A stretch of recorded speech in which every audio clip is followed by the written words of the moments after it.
ಏನಾಗಬೇಕು ಪರಿಸ್ಥಿತಿ? ನೀವು ಹೇಳ್ತೀರಾ ಈ ದೇಶದ ಸಂವಿಧಾನವನ್ನು ಒಪ್ಕೊಂಡು ತಾವು ಇದ್ದೀರಾ, ಅಥವಾ ಎಲ್ಲ ಒಂದು ಕಡೆ ಎಲ್ಲವನ್ನು ಕೂಡ ಮತ ಬ್ಯಾಂಕ್, ಅವನು ಹಿಂದೂ, ಅವನು ಮುಸ್ಲಿಂ, ಅವನು ಕ್ರೈಸ್ತ, ಅವನು ಪಾರಸಿ, ಅವನು ಜೈನ ಅಂತ ಹಿಂಗೆ ನೋಡ್ತಾ ಇದ್ರೆ ಈ ದೇಶದಲ್ಲೆಲ್ಲ ಒಂದು ಕಡೆ ಪರಸ್ಪರ ಈಗಷ್ಟೇ ಹುಡ್ತಕ್ಕಂಥ ಮಕ್ಕಳುಗಳು, ಬೆಳ್ತಕ್ಕಂಥ ಮಕ್ಕಳುಗಳಲ್ಲಿ ಏನು ಬಿತ್ತಬೇಕಂತಿದ್ದೀರಾ? ನಿಮ್ಮ ಮುಖಾಂತರ, ಈ ವಾಹಿನಿ ಮುಖಾಂತರ ಈ ವೀಕ್ಷಕರಿಗೆ ಅಟ್ಲೀಸ್ಟ್ ನಾನು ಹೇಳಬಯಸೋದು ಇಷ್ಟೇ, ನಾವು ಯಾವತ್ತೂ ಹಿಂದೂ ಮುಸ್ಲಿಂ ಅಂತ ಭೇದ ಮಾಡಿದವರಲ್ಲ. ಇದು ಧಾರ್ಮಿಕ ಭಾವ, ಧಾರ್ಮಿಕ ಆಚರಣೆ, ಧರ್ಮದ ಆಚರಣೆ ಅಲ್ಲಿ ಇವರಿಗೆ ಬೂಕರ್ ಪ್ರಶಸ್ತಿ ವಿಜೇತೆ ಬಗ್ಗೆ ಮತ್ತೊಮ್ಮೆ ನಾನು ಗೌರವಿಸ್ತಾ, ಬೂಕರ್ ಪ್ರಶಸ್ತಿ ವಿಜೇತೆ ಇನ್ನೊಬ್ರು ದೀಪಾ ಬಸ್ಕಿ ಇದ್ರು, ಅವರನ್ನು ಕರಿಬಹುದಿತ್ತಲ್ಲ. ಇವರು ಬೇಕು ಅಂತಲೇ ನಮ್ಮಲ್ಲಿ ಜಗಳ ಆಡಬೇಕು ಅಂತಲೇ ಮಾನ್ಯ ಸಿದ್ದರಾಮಯ್ಯನವರು ಇದು ಮಾಡಿದ್ರ. ಮಾನ್ಯ ಸಿದ್ದರಾಮಯ್ಯನವರು ಇವತ್ತು ಇಫ್ತಿಯಾರ್ ಕೂಟಕ್ಕೆ ಹೋಗುವಾಗ ಟೋಪಿ ಹಾಕೊಂಡು ಬೊಗಸೆಯಲ್ಲಿ ನಿಮ್ಮ ಅನೇಕ ನಾಯಕರುಗಳು ಹೋಗಿದ್ದಾರೆ. ಈ ದೇಶದ ಪ್ರಧಾನಿ ನರೇಂದ್ರ ಮೋದಿ ಕೂಡ ಅಲ್ಪಸಂಖ್ಯಾತರ ಅನೇಕ ಕಾರ್ಯಕ್ರಮಗಳು ಹೋಗಿದ್ದಾರೆ ನೋಡಿ.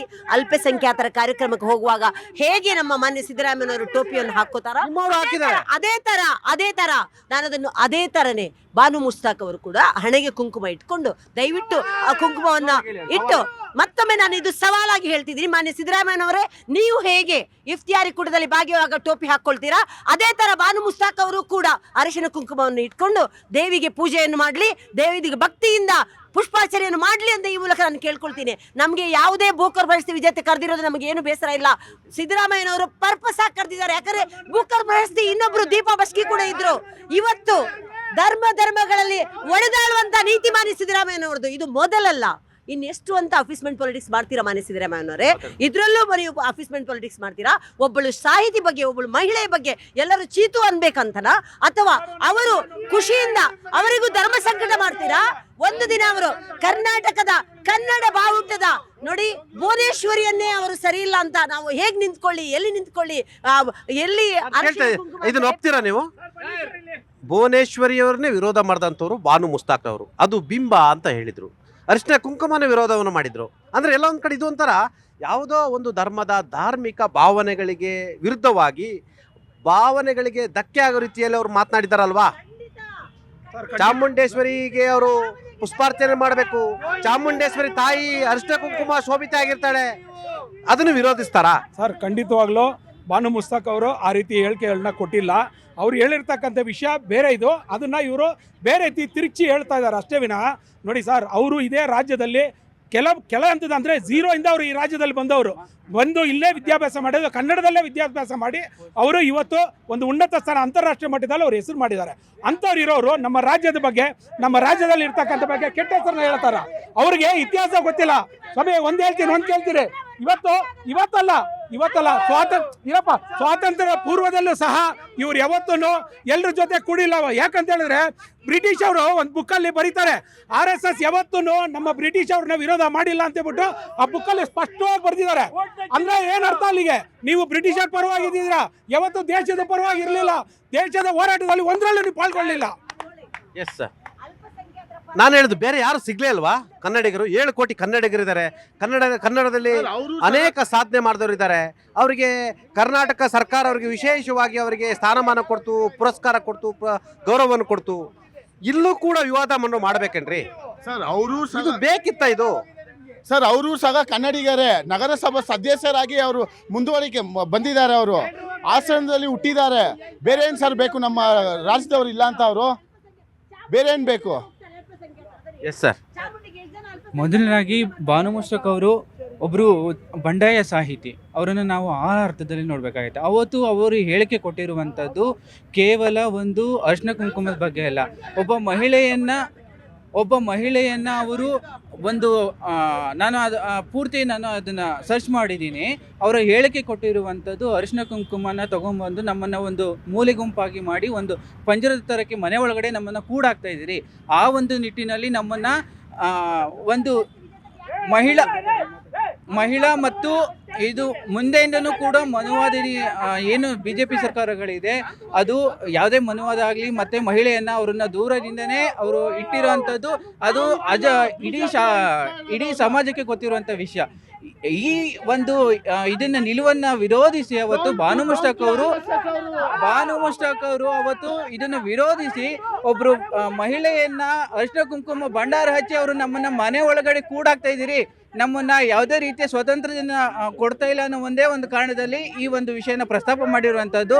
ನಾವು ಒಬ್ಬ ವಿದ್ಯಾರ್ಥಿಗಳಾಗಿ ಅದನ್ನ ವಿಶ್ಲೇಷಣೆ ರೂಪಕವಾಗಿ ನಾವು ನೋಡಬೇಕಾಗಿದೆ. ಅವ್ರು ಯಾವ ಸಂದರ್ಭದಲ್ಲಿ ಯಾವ ರೀತಿಯಲ್ಲಿ ಹೇಳಿದ್ರು ಅಂತಕ್ಕಂಥದ್ದು. ಅದಾದ ನಂತರದಲ್ಲಿ ಅವರು ಇಡೀ ಸಮುದಾಯದ ಅವ್ರದೇ ಸಮುದಾಯದ ಒಬ್ಬ ಅವರ ಒಂದು ಕಥೆನಲ್ಲಿ ಬರುತ್ತೆ, ಕರಿನರಿಳುಗಳ ಅಂತೇಳಿ ಕತೆ ಬರುತ್ತೆ. ಆ ಕಥೆನಲ್ಲಿ ಅವರ ಧರ್ಮದ ವಿರುದ್ಧನೇ ಕೂಡ ಅವರು ಮಾತಾಡಿದ್ದಾರೆ. ಅಲ್ಲಿ ನಡೀತಿರ್ತಕ್ಕಂಥ ಮಹಿಳೆ ಬಗ್ಗೆ ಆಗಲಿ ಅಥವಾ ಅವರ ಕಟ್ಟುಪಾಡುಗಳ ಬಗ್ಗೆನೇ ವಿರೋಧ ಮಾಡಿರುವಂಥ ಒಬ್ಬ ಪ್ರಜ್ಞಾವಂತ ನಾಗರಿಕ ಮತ್ತು ಸಾಹಿತಿಯನ್ನ ನಮ್ಮ ಸರ್ಕಾರ ಗುರುತಿಸಿ ಕರೆದಿರುವಂಥದ್ದು ಬಹಳ ಹೆಮ್ಮೆಯ ವಿಷಯ. ಅದನ್ನು ನಾವೆಲ್ಲರೂ ಸ್ವಾಗತಿಸಬೇಕಾಗಿದೆ ಅಷ್ಟೇ. ಈ ವಿಷಯಗಳೆಲ್ಲ ಕೊರತೆ BJP ಸರ್ಕಾರಕ್ಕೆ, BJP ಅವರಿಗೆ ಅದು ನಾಲೆಡ್ಜ್ ಕೊರತೆ ಇರೋದ್ರಿಂದ ಅವ್ರನ್ನ ಯಾವುದೇ ರೀತಿಯ ಸುಮ್ಮನೆ ವಿರೋಧ ಮಾಡ್ತಾ ಇದ್ದಾರೆ ಹೊರತು ಇದು ಯಾವುದೇ ರೀತಿಯ ಉರುಳಿಲ್ಲ ಇದರಲ್ಲಿ. ಹಂಗಾಗಿ ದಯಮಾಡಿ ಅವ್ರಿಗೆ ಬೇಡ್ಕೊಳ್ಳೋದು ಒಂದೇನೆ, ಅವ್ರನ್ನ ಮುಕ್ತ ಕಂಠದಿಂದ ಎಲ್ಲರೂ ಸ್ವಾಗತಿಸಬೇಕು. ದಸರಾನ ಸಹಬಾಳ್ವೆಯಿಂದ ಅವ್ರು ಹೇಳ್ತಾರೆ ನಾವು ಮುಕ್ತ ಕಂಠದಿಂದ ಸ್ವಾಗತಿಸಲ್ಲ. ಅವರು ಕೈ ತುಂಬಾ ಬಳೆ ಹಾಕೊಂಡು ಅರಿಶಿನ ಕುಂಕುಮ ಹಾಕೊಂಡು ಮುಲ್ಲಿಗೆ ಹೂ ಬಡ್ಕೊಂಡು ಬರಲಿ. ಸ್ವಾತಂತ್ರ್ಯ ಬಂದಿದ್ದು ಅವ್ರದೇ ಆದ ವ್ಯಕ್ತಿತ್ವ ಸ್ವಾತಂತ್ರ್ಯಗಳು ಇದ್ದೇ ಇದೆ. ಅದನ್ನ ನಾವು ಬ್ರೇಕ್ ಮಾಡಕ್ಕಂತೂ ಯಾವುದೇ ಕಾರಣಕ್ಕೂ ಇಲ್ಲ. ನಿಮ್ಮನ್ನ ಇವಾಗ ಇದು ಬ್ಲೇಸರ್ ಹಾಕೊಂಡ್ ಬಂದಿದ್ರೆ ಹಾಕೊಂಡ್ ಬರ್ಬೇಡಿ ಅಂತ ಹೇಳಕ್ ಹೆಂಗಾಗುತ್ತೆ ಸರ್? ನಾವು ಖಂಡಿತ ಇಲ್ಲ. ನಮ್ಮ ಸಂವಿಧಾನ ನಿಂತಿರುವಂತದ್ದೇ ಸ್ವಾತಂತ್ರ್ಯ, ಭ್ರಾತೃತ್ವ, ವ್ಯಕ್ತಿತ್ವ ಮೇಲೆ ಆಯ್ತಾ. ಈ ಎಲ್ಲ ಆಸೆಗಳನ್ನ ನಾವೆಲ್ಲರೂ ಗೌರವಿಸಬೇಕಾಗಿದ್ದು ಒಬ್ಬ ಭಾರತದ ಪ್ರಜೆಯಾಗಿ ನಾವೆಲ್ಲರೂ ಆದ್ಯ ಕರ್ತವ್ಯ. ಮೇಡಮ್, ಸಂವಿಧಾನದ ಪೀಠಿಕೆ ಏನ್ ಹೇಳ್ತಾ ಗೊತ್ತಾ? ಹೋಗ್ಲಿ, ಸಂವಿಧಾನ ಪೀಠಿಕೆ ಬಗ್ಗೆ ಹೇಳಿ. ನೋಡಿ, ಸಂವಿಧಾನದ ಪೀಠಿಕೆ ಏನ್ ಹೇಳುತ್ತೆ? ನೋಡಿ, ಸಂವಿಧಾನದ ವಿವಿಧತೆಯಲ್ಲಿ ಏಕತೆಯನ್ನು ಕಾಣುವಂತಹ ಈ ದೇಶದಲ್ಲಿ ನಾನು ಹೇಳ್ತಿರೋದು, ಧರ್ಮದ ಅಡಿಯಲ್ಲಿ ಒಡೆದಾಳುವಂತಹ ನೀತಿ ಮಾಡ್ತಿರೋದು ಮಾನ್ಯ ಸಿದ್ದರಾಮಯ್ಯನವರು. ಇದೇ ತರ ಅವರು ಬೂಕರ್ ಪ್ರಶಸ್ತಿಯನ್ನು ಮಾಡ್ತಾ ಇದ್ದಾರೆ. ಬಿಜೆಪಿ ಮಾಡ್ತಿದ್ರ, ಕಾಂಗ್ರೆಸ್ ಮಾಡ್ತಿದ್ರ. ರಾಜಕಾರಣಿಗಳಿಗೆ ನಿಮಗೆ ಧರ್ಮವೇ ನಿಮಗೆ ಮತ ಬ್ಯಾಂಕು. ಹಾಗಾಗಿ ಈ ದೇಶ ಇಂಥ ಸ್ಥಿತಿಗೆ ಬಂದಿರೋದು. ಇದು ಧಾರ್ಮಿಕ ಆಚರಣೆ, ಇದು ಹೋಮ ಹವನ ಮಾಡುವಂತ ಪೂಜೆ. ಇದು ಅರ್ಥ ಮಾಡ್ಕೊಳ್ಳಿ. ಧಾರ್ಮಿಕ ಭಾವನೆಗೆ ಧಕ್ಕೆ ತರುವಂತ ಕೆಲಸ ಯಾಕೆ ಮಾಡ್ತಿದ್ದೀರಾ? ಬೂಕರ್ ಪ್ರಶಸ್ತಿ ವಿಜೇತ ಬಗ್ಗೆ ಗೌರವ ಇದೆ. ಇನ್ನೊಬ್ರು ಬೂಕರ್ ಪ್ರಶಸ್ತಿ ದೀಪಾ ಬಸ್ಕಿ ಇದ್ರಲ್ಲ, ಅವ್ರನ್ನ ಯಾಕೆ ಕರ್ದಿಲ್ಲ? ಇವತ್ತು ನಾನು ಕೇಳಕ್ ಬಯಸ್ತೀನಿ ಮಾನ್ಯ ಸಿದ್ದರಾಮಯ್ಯನವರಿಗೆ, ಮತ್ತೊಮ್ಮೆ ಈ ಮುಖಾಂತರ ಬೂಕರ್ ಪ್ರಶಸ್ತಿ ವಿಜೇತನ ನೀವು ಜನರಿಂದ ಇನ್ಸಲ್ಟ್ ಮಾಡಿಸ್ತಾ ಇದ್ದೀರಾ. ನೋಡಿ, ಇಡೀ ಕರ್ನಾಟಕದಲ್ಲಿ, ಇಡೀ ದೇಶದ ಕೃಷ್ಣ ಮತ್ತು ಬ್ರಹ್ಮಪುತ್ರ ಎರಡು ನದಿಯ ಗಂಡು ಹೆಸರು ಬಿಟ್ರೆ ಎಲ್ಲಾ ನದಿಗಳಿಗೂ ಹೆಣ್ಣು ಹೆಸರಿದೆ. ನಾವು ಕಲ್ಲು ಮಣ್ಣು ಎಲ್ಲದರಲ್ಲೂ ದೇವರನ್ನು ಕಾಣುವಂತವ್ರು. ನಾವು ಅಂತವರ ಭಾವನೆಗಳಿಗೆ ಧಕ್ಕೆ ತರಿಸ್ತಾ ಇದ್ದೀರಾ. ನೋಡಿ, ನಾಡ ಹಬ್ಬ, ಶ್ರೇಷ್ಠ ಹಬ್ಬ. ಇಂತಹ ಹಬ್ಬದಲ್ಲಿ ಅರಿಶಿನ ಕುಂಕುಮ ಲೇಪಿತಳಾದಂತಹ ಚಾಮುಂಡಿಯನ್ನ ಅವರಿಗೆ ಹೇಗೆ ಸ್ವೀಕರಿಸ್ತಾರೆ? ಈ ಧರ್ಮ ಸಂಕಟ ಈ ಲೇಖಕಿ ನಾವು ಕೊಡ್ಬೇಕಾ? ಮುಸ್ಲಿಮರು ಇರ್ತಾರೆ, ಕ್ರೈಸ್ತರು ಇರ್ತಾರೆ, ಹಿಂದೂಗಳಿರ್ತಾರೆ. ಎಲ್ಲರ ಹಬ್ಬ, ಎಲ್ಲರನ್ನು ಒಳಗೊಂಡಂತ ಹಬ್ಬ ನಾಡ ಹಬ್ಬ ಅಂತ ಇರ್ತಕ್ಕಂಥದ್ದು. ಇಲ್ಲ ಬರೀ ಹಿಂದೂಗಳೇ ಮಾಡ್ಬೇಕಂತ ಹೇಳಿದ್ರೆ ಇದು ನಾಡ ಹಬ್ಬ ಅಂತ ಹೇಳ್ತೀವಿ. ನಾಡು ಅಂದ್ರೆ ಯಾರು? ನಾಡು ಅಂದ್ರೆ ಏನ್ ಹೇಳಿ?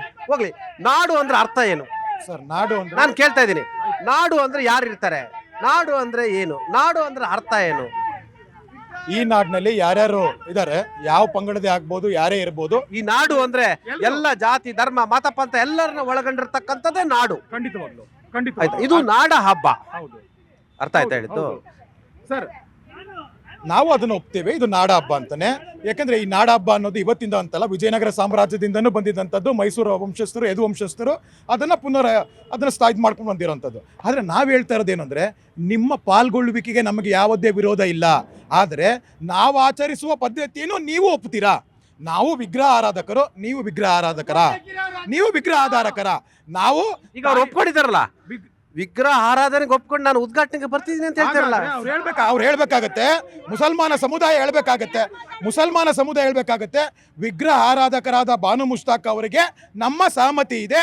ನಾವು ಅವರಿಗೆ ಎಲ್ಲಾ ರೀತಿಯಲ್ಲೂ ವಿಗ್ರಹ ಆರಾಧನೆ ಮಾಡಿದ ಅವರಿಗೆ, ಬಾನು ಮುಷ್ತಾಕ್ ಅವರಿಗೆ ಮುಸ್ಲಿಂ ಸಮಾಜ ಬೆಂಬಲ ಕೊಡುತ್ತೆ ಅಂತ ದಯವಿಟ್ಟು ಮುಸ್ಲಿಂ ಸಮಾಜದ ಉಲೇಮಾನಗಳೆಲ್ಲ ಜಾಸ್ತಿ ಮಾತಾಡ್ತಾರಲ್ಲ, ಮುಲ್ಲಾಗಳೆಲ್ಲ ಮಾತಾಡ್ತಾರ ಇಲ್ಲ, ಅವ್ರಿಗೆ ಬೆಂಬಲ ಕೊಡ್ತಾರೆ. ಮುಲ್ಲಾಗಳ ಬಗ್ಗೆ ಮಾತಾಡ್ತೀರಾ, ಅಲ್ಪಸಂಖ್ಯಾತಗಳ ಬಗ್ಗೆ ಮಾತಾಡ್ತೀರಾ. ನಿಮ್ಮ ಅನೇಕ ಶಾಸಕರುಗಳು, ಅನೇಕ MLAಗಳು, ನಿಮ್ಮ ನಾಯಕರುಗಳೆಲ್ಲ ಬಹಳಷ್ಟು ಜನ ಅಲ್ಪಸಂಖ್ಯಾತರ ಜೊತೆ ಬಹಳಷ್ಟು ವ್ಯವಹಾರಗಳನ್ನು ಮಾಡ್ತಾರೆ. ಬೇರೆ ಅದರಲ್ಲೂ ಕೂಡ ಭಾರತೀಯ ಜನತಾ ಪಕ್ಷದಲ್ಲಿ ಇರ್ತಕ್ಕಂಥವ್ರು, ಸಂಘ ಪರಿವಾರ ಇರ್ತಕ್ಕ ಅನೇಕರು ಕೂಡ ಅಲ್ಪಸಂಖ್ಯಾತ ಹೆಣ್ಣು ಮಕ್ಕಳನ್ನ ಮದುವೆ ಆಗಿದ್ದಾರೆ. ಅನೇಕ ಅಲ್ಪಸಂಖ್ಯಾತರನ್ನ ಹಿಂದೂ ಹೆಣ್ಮಕ್ಳು ಮದುವೆ ಆಗಿದ್ದಾರೆ. ಸಂವಿಧಾನದ ಪೀಠಿಕೆ ಹೇಳುತ್ತೆ ಭ್ರಾತೃತ್ವ ಅಂತ ಹೇಳ್ತಾರೆ. ಹಾಗಾದ್ರೆ ನೀವು ಎಲ್ಲವನ್ನೂ ಕೂಡ ವಿರೋಧವನ್ನ ಮಾಡ್ತಿದ್ರೆ ಈ ದೇಶದ ಪರಿಸ್ಥಿತಿ ಏನಾಗಬೇಕು? ಸರ್, ವ್ಯವಹಾರನೇ ಬೇರೆ, ಆಚರಣೆನೇ ಬೇರೆ. ಒಂದೇದು, ನಾವು ಬಾನು ಮುಸ್ತಾಕ್ ಅವರನ್ನ ದಸರೆ ನೀವು ಅಲ್ಪಸಂಖ್ಯಾತರು ವಿರೋಧಿಸ್ತೀರಾ, ಮುಸ್ಲಿಂ ವಿರೋಧಿಸ್ತೀರಾ, ವ್ಯವಹಾರ ಅಂತ ಬಂದಾಗ ವ್ಯವಹಾರ ಬೇರೆ ಅದು ಬೇರೆ ಅಂತ ಹೇಳ್ತೀರಾ. ಅಂದ್ರೆ ನಿಮ್ದು ಡಬಲ್ ಸ್ಟ್ಯಾಂಡರ್ಡ್ ಅಲ್ವಾ? ಹೇಗಾಗುತ್ತೆ ಡಬಲ್ ಸ್ಟ್ಯಾಂಡರ್ಡ್ ಆಗುತ್ತೆ ಸರ್? ನಮಗೆ ಅವ್ರ ಧರ್ಮ ಅವ್ರಿಗೆ ಇವ್ರು ಹೇಳಿದ್ರು ನಮ್ಮ ಧರ್ಮ ನಮ್ಗೆ ಅವ್ರಿಗೆ. ಹೌದು, ಇದು ಹಿಂದೂ ಧರ್ಮ, ಇದು ಹಿಂದೂ ಪದ್ಧತಿಯಲ್ಲಿ ಆಚರಣೆ ಆಗ್ತಾ ಇರೋದು. ಅವರು ಸೆಮೆಟಿಕ್ ಮತ ಪಂಥದವರು, ಯಾರು ಗೋಮಾಂಸ ತಿಂದ್ಕೊಂಡು ಬರೋರು. ನಿಸಾರ್ ಅಹಮದ್ ಇದ್ದಾಗ ನಿಮ್ದೇ MP ಇದ್ರು, ಅವರು ಹೌದಲ್ವಾ? ಅಂತ ಹೇಳಿದವರು, ಅವರು ತಾಯಿ ಅಂತ ಗೌರವಿಸಿದ್ರು, ಕನ್ನಡ ಆಂಬೆನ ತಾಯಿ ಅಂತ ಹೇಳಿದ್ರು. ಇವರು ಕನ್ನಡವನ್ನೇ ಕನ್ನಡ ತಾಯಿಯನ್ನೇ ಭುವನೇಶ್ವರನ್ನೇ ವಿರೋಧಿಸಿದವರು. ಹಾಗಾಗಿ ಇವರಲ್ಲಿ ದ್ವಂದ್ವ ಇರೋದು. ಹಾಗಾಗಿ ಇವರು ಮೂರ್ತಿ ಪೂಜೆ ಬಗ್ಗೆ ದ್ವಂದ್ವ ಇರೋದ್ರಿಂದ ಇವರು ಉದ್ಘಾಟನೆಗೆ ಸರಿಯಲ್ಲ. ನೋಡಿ, ಭೀಮವ್ವ ಅಂತ ಒಂದ್ ನಿಮಿಷ ಹೇಳ್ತೀನಿ ಕೇಳಿ, ಒಂದ್ ನಿಮಿಷ ಹೇಳಿ. ಭೀಮವ್ವ ಅಂತ ತೊಗಲುಗೊಂಬೆ ನಾಟಕಗಾರ, ಅವರು ಪದ್ಮ ಪ್ರದರ್ಶನ ದೇಶದ ಪ್ರಖ್ಯಾತರ. ಅವ್ರನ್ನ ಕರೆಸ್ಬೋದಾಗಿತ್ತಲ್ಲ. ಇವ್ರಿಗೆ ಯಾಕೆ ಅಲ್ಪಸಂಖ್ಯಾತರ ಓಟೇ ಬೇಕು? ಅಲ್ಪಸಂಖ್ಯಾತರಿಂದನೇ ನಾವು ಸರ್ಕಾರ ನಡೆಸಿದೀವಿ ಅಂತ ಕಾಂಗ್ರೆಸ್ದವ್ರಿಗೆ ಪದೇ ಆಗಿ ಜನರಿಗೆ ತಿಳಿಸ್ಬೇಕು ಅಂತ. ಅವರು ಹಿಂದೂ ವಿರೋಧಿಗಳು, ಕಾಂಗ್ರೆಸ್ ಅವ್ರು ಹಿಂದೂ ವಿರೋಧಿ. ಸರ್, ಬಾನು ಮುಷ್ತಾಕ್ ಅವ್ರಿಗೆ ನಾವು ಒಂದೇ ಹೇಳುವಂಥದ್ದು, ತಾವ್ ಹೇಳ್ತಾ ಇದ್ದೀರಾ ಅಲ್ಲಾನ ತಾವ್ ಒಪ್ಕೊಂತೀರಾ ಅಂತ ಹೇಳ್ತಾ ಇದ್ದೀರಾ. ತಾವ್ ಹೇಳಿ ಅಲ್ಲಾ ಜೊತೆಗೆ ಚಾಮುಂಡೇಶ್ವರಿನೂ ಒಪ್ಕೊಂತೀವಂತ ಧೈರ್ಯ ತೋರಿಸ್ತಾರ ಅಂತ ಹೇಳ್ಬೇಕಾಗತ್ತೆ. ನಾವು ಪ್ರತಿಯೊಂದು ನದಿಗೂ ಪ್ರತಿಯೊಂದು ಇದಕ್ಕೂ ಸಪ್ತ ಮಾತೃಕೆಯರು ಸಪ್ತ ಋಷಿಗಳಂತ ಹೇಳ್ತಿದೀವಿ. ಆ ನದಿಗಳ ನೀರು ನೀವು ಕುಡಿದಾಗ ಮಲಿನ ಆಗಲ್ವಾದಲ್ಲಿ. ಇವತ್ತು ಕನ್ನಡ ತಾಯಿಯ ಬಗ್ಗೆ ಮಲಿನ ಬಗ್ಗೆ ಮಾತಾಡ್ತಾ ಇದ್ದೀರಾ, ಭಾಷೆ ಬಗ್ಗೆ ಮಾತಾಡ್ತಾ ಇದ್ದೀರಾ. ಇದು ಬೇರೆ ಇದಿರ್ಬೇಕಾದಾಗ ನಾವು ಒಂದೇ ಹೇಳೋವಂಥದ್ದು, ನಿಮ್ಮ ಧರ್ಮ ಮುಸ್ಲಿಂ ಧರ್ಮ ಚಾಮುಂಡೇಶ್ವರಿ ದೇವಿಯನ್ನು ಒಪ್ಕೊಳುತ್ತಾ. ಮತ್ತೆ ಇವರ ನಾಯಕರು ಹೇಳ್ತಾರೆ ಚಾಮುಂಡಿ ಬೆಟ್ಟ ಹಿಂದೂಗಳ ಆಸ್ತಿ ಅಲ್ಲ ಅಂತ. ಇನ್ಯಾರ ಆಸ್ತಿ ಸರ್ ಅಲ್ಲಿ? ಇನ್ಯಾರ ಆಸ್ತಿ? ಇದರ ಚಾಮುಂಡಿ ಬೆಟ್ಟ ಮುಜರಾಯಿ ಇಲಾಖೆಗೆ ಯಾಕೆ ಸೇರಿಸಿದ್ರೆ ಹಿಂದೂಗಳ ಆಸ್ತಿ ಅಂತ ನೋಡಿ. DK ಶಿವಕುಮಾರ್ ಅವ್ರ ಮನೆ ಆಸ್ತಿನ? ಇದು ನಾಡ ದೇವತೆ ಕರ್ನಾಟಕದ ಜನರ ಹಿಂದೂಗಳ ಭಾವನೆಯ ಚಾಮುಂಡಿ ಬೆಟ್ಟ ಇದು ಯಾರ ಅಪ್ಪನ ಮನೆ ಆಸ್ತಿ ಅಲ್ಲ, ಯಾರ ಅಪ್ಪನ ಮನೆ ಆಸ್ತಿ ಅಲ್ಲ. ಚಾಮುಂಡಿ ಬೆಟ್ಟ ಹಿಂದೂಗಳ ಆಸ್ತಿ.